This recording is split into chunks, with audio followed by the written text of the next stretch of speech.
بسم اللہ الرحمن الرحیم۔ السلام علیکم ورحمۃ اللہ وبرکاتہ۔ میرے عزیز ساتھیوں، میرے نوجوانوں، میرے بزرگوں، مجھے امید ہے کہ آپ حضرات خیر و عافیت سے ہوں گے، اور میری دعائیں ہیں کہ اللہ تعالیٰ آپ کو صحت و تندرست عطا فرمائیں، اللہ آپ کو سب کو حلال روزی نصیب فرمائیں۔ آج میں باتیں کروں گا غسل کے اوپر۔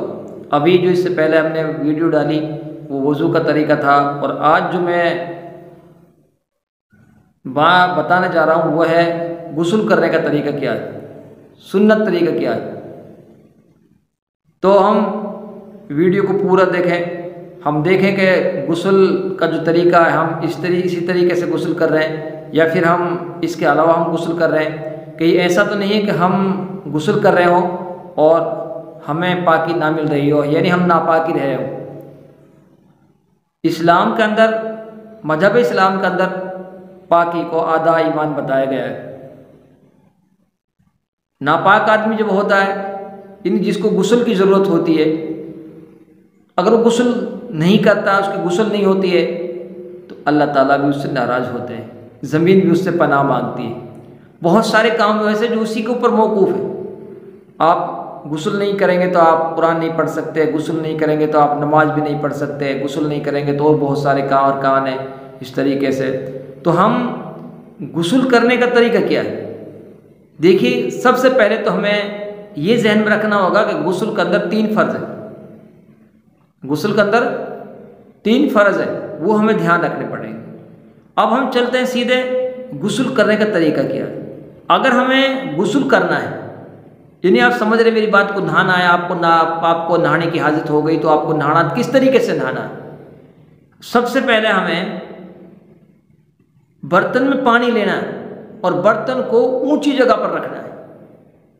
کئی بار ہم بھی بیٹھ کر غسل کر رہے ہیں، اور وہ جو برتن ہے وہ بھی ہمارے پاس میں رکھا ہوا، تو ہم جو غسل نہا رہے ہیں وہ بھی پانی اسی میں جا رہا ہے۔ تو وہ جو برتن، غسل کرنے کا جو برتن ہے وہ اونچا ہونا چاہیے، اونچا رکھا ہونا چاہیے۔ اب سب سے پہلے ہمیں اپنے دونوں ہاتھ دھو لیں۔ اگر ہم نے اپنے ہاتھ دھلے نہیں، ہم نے اسی ہاتھ کو پانی میں ڈال دیا، تو وہ پانی تو پاک سے نہیں ہوگا، وہ پانی بھی ناپاک ہو جائے گا۔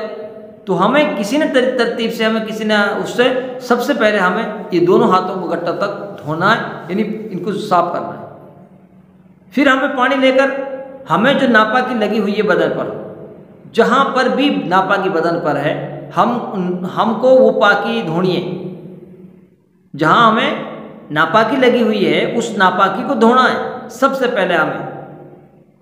تو میں نے بتایا کہ پہلے اپنے آپ کو ہاتھ دھونے، دونوں پانی اونچا رکھا ہونا چاہیے، پھر ہاتھ دھلنے چاہیے۔ ہاتھ دھلنے کے بعد میں جہاں پر پورے جسم پر ناپاکی جو لگی ہوئی ہے اس کو دھلنا ہے۔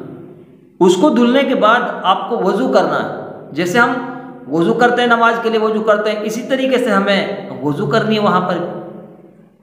لیکن اس کے اندر جو وضو کے اندر ہے اس میں چہرہ دھونا فرض ہے، ہاتھ دھونے فرض ہے، مسح کرنا فرض ہے، پیروں کو دھونا فرض ہے۔ لیکن یہاں غسل کے اندر کلی کرنا فرض ہے، ناک میں پانی چڑھانا فرض ہے۔ اب جب کلی ہم کریں گے تو کلی کے اندر اس طریقے سے ہم کلی کریں کہ پانی دانتوں کی جڑوں میں تک پر جائے گا، یعنی پورے منہ میں پانی کو ہم گھڑائیں گے۔ اگر روزے کی حالت نہ ہو تو ہم گرگرا کریں گے، گرگرا، کیونکہ روزے کی حالت میں اگر یہ آ جاتی ہے تو پھر ہم گرگرا نہیں کریں گے، ہم کلی کریں گے آرام سے، اور پھر روزے کھلنے کے بعد ہم پھر گرگرا کر لیں گے خالی الگ سے۔ لیکن بغیر روزے کے ہمیں 3 مرتبہ گرگرا کرنا ہے، پانی کو پورے منہ میں گھمانا، یہ فرض ہے۔ ایسے ہی ہمیں ناک میں 3 بار نرم ہڈی تک ہمیں پانی پوری طریقے سے ہمیں پہنچانا، کیونکہ یہ بھی فرض ہے۔